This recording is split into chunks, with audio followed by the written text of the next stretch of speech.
So my name's Ollie Willens. I'm one of the founder directors at Torchbox. So I set Torchbox up with my business partner Tom back in the year 2000. We'd done a little bit of collaborating before then. We both got into the web in the very early days of the web, had our own little kind of one-man band outfits, and we decided to join up together and create an agency and build it.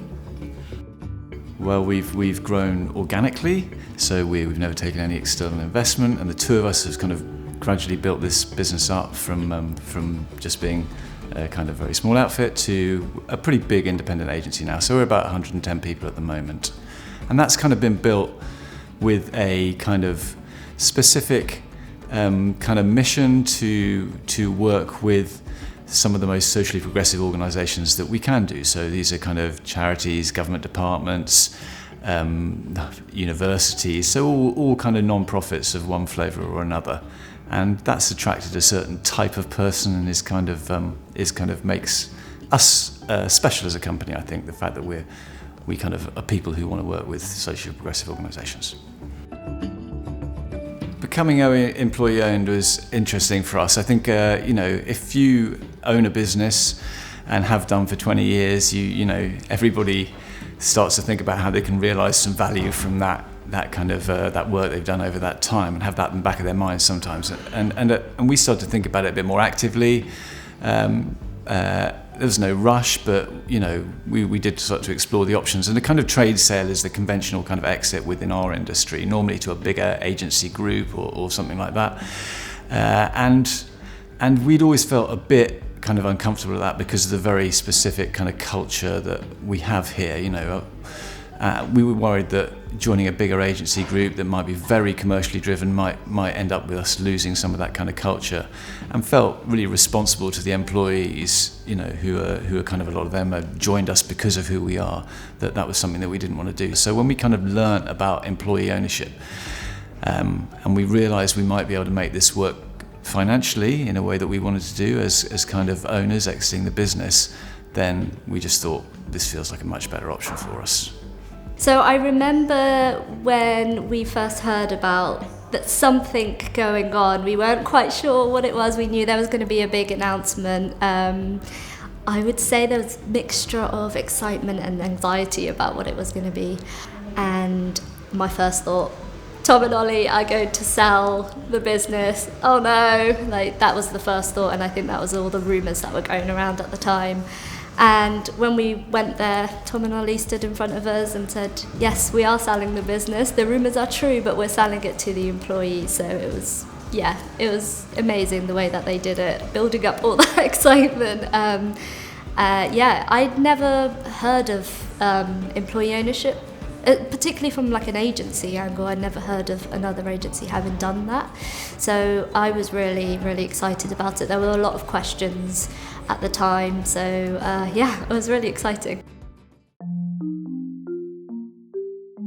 One of the things about becoming an employee-owned business via an EOT, an employee-owned trust, is that the process compared to any other kind of route that we explored just seemed very straightforward. We were able to work with a single advisor, to control the process ourselves, to do it on a timescale that suited us, and to configure the kind of business in a way that we wanted, and to work that out with a single advisor, which just felt amazing compared to talking about other kind of routes, management buyouts, for example, or trade sales, or other options that we could take. So that was a kind of, I think that kind of made that route feel like this is just so much of a nicer way to transition a business from your ownership to somebody else's ownership. And the fact that the ownership was going to be to our employees, and we were going to be able to kind of leave the legacy that matched our culture and that we could be proud of, was the kind of icing on the cake, really. When we first announced it, I was really keen to be part of the initial project group that put together the trust, and following that I also put myself up for election, and that was a really scary and exciting time. We didn't know what employee ownership really meant, and so it was really interesting to be part of that, those early stages and those early conversations about what do we want employee ownership to mean at Torchbox, and how will that look? What do we want the organisation to look like in 5-10 years time? So the trustees as a whole, so the elected trustees, the big responsibility is to be effectively an advisory board, if you like, to the directors of the company. So we sit there and they might come up to us with particular things they're thinking about, things that they want to run past us, and give us the opportunity to comment on them and shape them. So that's like, I think as a board, that's a particular responsibility that we have to both hold the directors to account, but also to help shape and advise and guide as we make decisions as a company. Yeah, so it's really important for us to make sure that we are representing the employees as a company as a whole as trustees, and there's a number of ways that people have the opportunity to come to us and shape like the direction of the company. One is through, we have regular employee ownership meetings as a company where we get together and we talk about particular things, and that's an opportunity to play back on some of the particular focuses we're having at the moment as an EOT.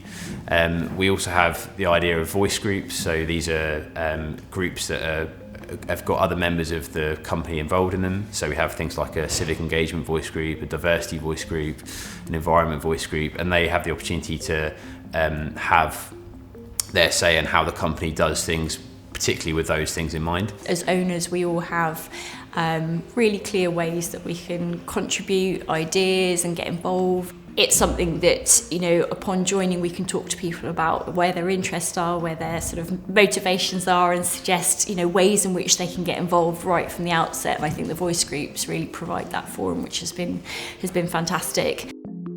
So I think there's a number of different ways that people now feel like leaders without you necessarily being promoted into a new role. People are allowed to have a voice or to have a say on what we should be doing or not doing, and that's made quite a big difference across the company. Giving the opportunity to have more leaders in the business and enabling them to make some decisions as well has really given the company opportunities to grow in different areas, because each different division is allowed to make their own decisions on what new opportunities or innovation we can invest in as a team. I think for me, how it feels in that kind of transition from a founder-led and values-driven independent company to now this kind of employee-owned bigger thing, especially as a trustee, it's a privileged position to kind of see the new setup, a new way of the company running.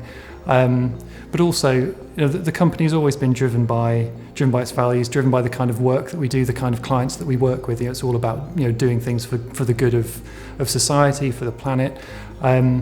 And now, being an employee-owned company, it just feels that we can all contribute to the success of that thing even more. We're kind of part of something bigger. That it's not just a job, and we're part of this bigger thing. Well, the business is doing fantastically well. So, we set ourselves up to take quite a sort of what we felt was a sort of purist, fairly faithful kind of approach to employee ownership. So we're 100% employee owned. We didn't retain any shareholdings. We've given it all over to the employees. We set ourselves a 5-year kind of repayment period, which we felt was kind of like the right way to kind of do things. So 5 years gives you enough time to make the kind of money that we felt was necessary, but not so long that people in the business couldn't see the end of it.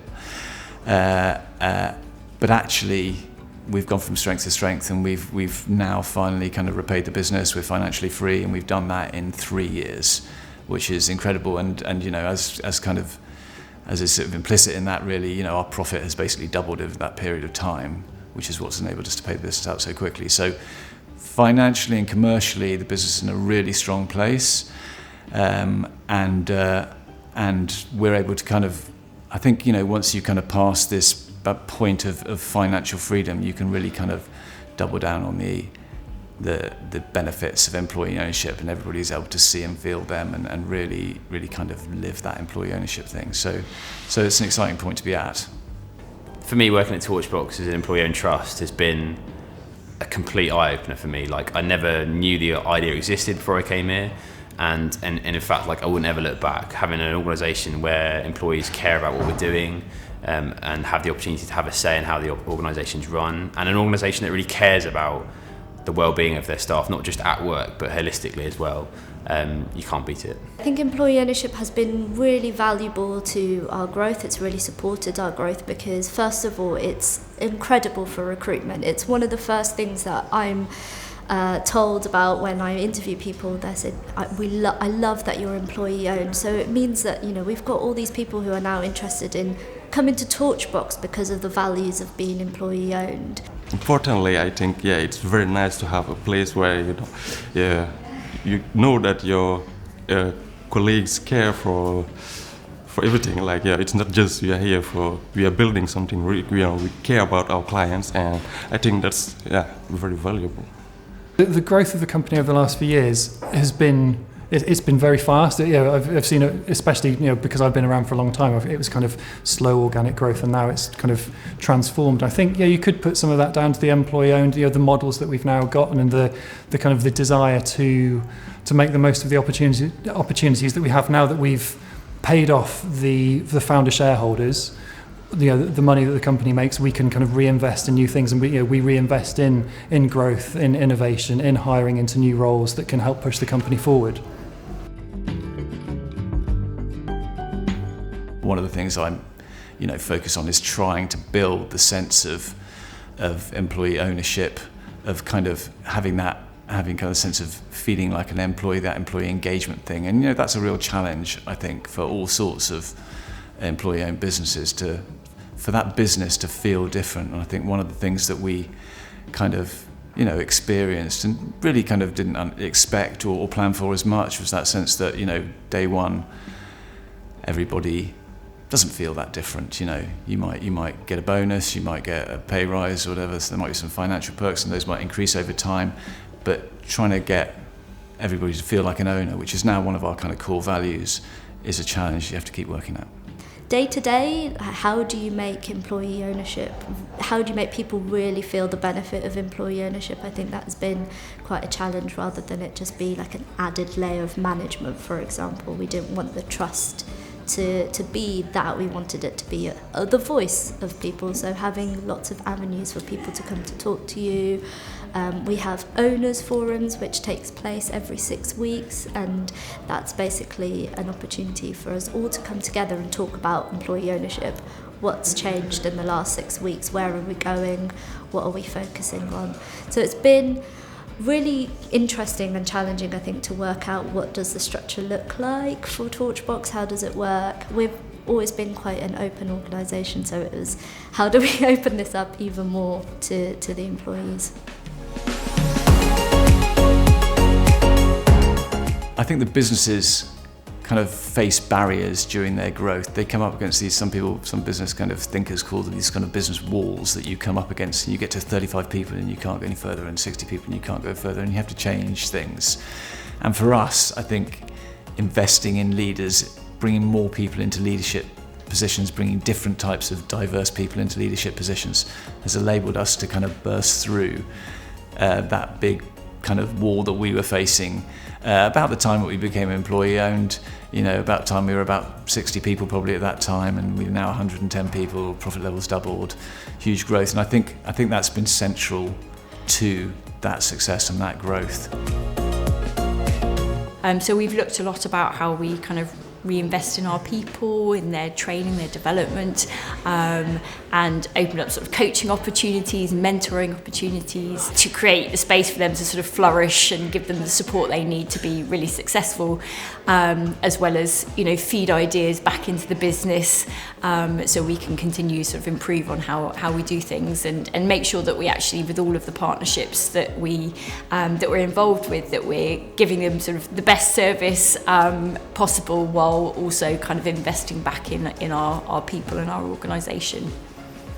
I take a lot of pride, I think, in working here, and a lot of people do. It attracts like-minded people, and that's what makes Torchbox a really nice place to work. The real difference I've noticed coming to Torchbox is how open-minded everyone is to thinking about things differently, to considering different perspectives and to trying new things. Now that we're in a really good position because we've enabled more leaders, we've also diversified the business, and we're in a really good position now that we're financially free to really drive the company forwards even more. So I'm just excited about what comes next.